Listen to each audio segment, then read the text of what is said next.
we've touched along the edges of this question, this next question, but I want to go deeper on it. Perhaps the greatest disconnect, economic disconnect of our time is the disconnect between African American unemployed young males in Milwaukee's inner city and the need to fill these jobs that you were just speaking about. What can we as business people, what can we as educators, what can we as a society do to connect a generation of young people who need jobs with the jobs that our employers need to fill? We're not meeting, the two aren't not meeting. What can we do to connect those two? Mike? Well, it's a great question. It's interesting that our organization, Goodwill, has been awarded part of the Transitional Jobs Project. And that is that we're taking people that have this type of criteria and actually putting them in training programs for 2 weeks or so, and job mentoring them and job coaching them for up to 6 months. And that's subsidized. And companies that utilize that are subsidized as well. So we're launching that, and that's been very, very successful to date. We have a couple things. I mean, some of the basic values and the basic soft skills are not part of the awareness in terms of just making commitments. And you know, there's a lot of factors, and everybody knows what they are. Transportation is difficult.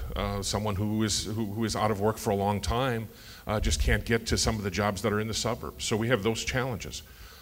But I think it starts with a kind of just really honing in on some of the soft skills needing to be successful. You know, when we go into evaluating and qualifying a company to see if they can use our staffing company, our questions are not about skills as much as about what do you expect, managing expectations. And there's themes, you know all what those are. Come to work every day, right? Be ready to work, yes. Be conscientious. If you can't make it, give us a call. You would think those are basic, but there's a gap out there. And we're going to try to bring that gap together. And again, not a selfless promotion, but Goodwill is designed to do that. Many companies aren't.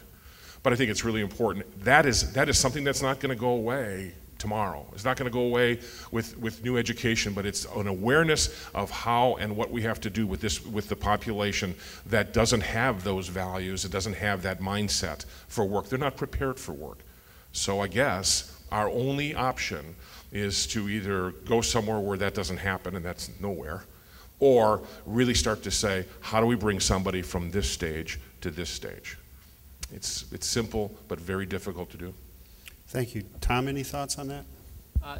Yeah, I guess just reflecting on some of the comments that Rick made, it's really incumbent on educators early on in the second chance program that you mentioned that gets kids when they're sophomores. It can't be that they've already dropped out of school. There has to be almost an early intervention in order to make these ideas of these viable careers that you don't necessarily need to go all the way through the full high school scene to accomplish. But as a small manufacturer, we really actually rely on other conduits to present or funnel folks who are in those situations to us, like the second chance programs. John? Yeah, well, it's a topic I could talk on all day, but I think there's a couple of things I'll say. One is a lot of companies, you've talked to almost every company, they say we support diversity, we want a diverse workforce, we think diversity is important for our future to get, and yet many of them have a lot of gender diversity, but they don't have a lot of ethnic diversity, particularly in Milwaukee. If you travel around the country, you see a little bit more ethnic diversity, I think. But and if you talk to people, they'll say, well, there aren't qualified minority. We don't see qualified minority candidates. We'd love to hire them. We don't see them. And I think it takes, that's a passive type of commitment to diversity. And I think it takes a more active commitment to diversity than just waiting for somebody to walk in the door. If you're really committed to diversity, I think you have to go out and recruit. I see as in our agency lots of people of color who are very interested in working, want to work. Maybe haven't had the opportunities, the uncles and aunts and support structure that you and I might have had, so they might need a little more coaching to get there. But I really would encourage companies to look at this concept of active diversity rather than the passive commitment that most companies, I think, have.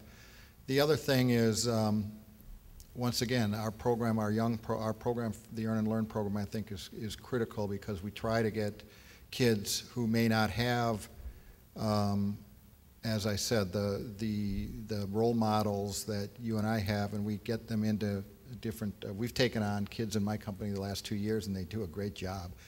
And but it's good for them. Some of them like the jobs, and some of them don't. And the ones that don't, that's as valuable. Everybody's had a job they didn't like.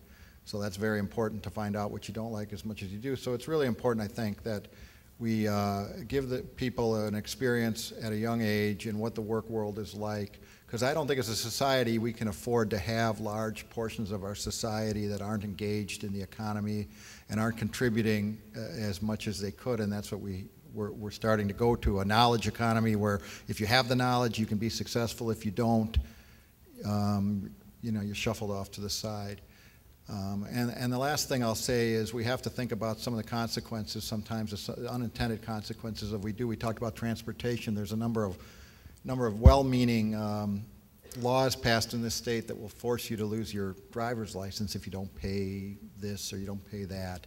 Your driver's license is suspended. What that's meant is that there's a large portion of people in the community that don't have a driver's license, almost half, and have a hard time getting back and forth to work, and we just can't afford that. So we need to really have an integrated approach to how we can engage. We're going to need to engage the entire society, and we're past the days when we could afford to have certain groups off to the side and out of sight, out of mind, in my view.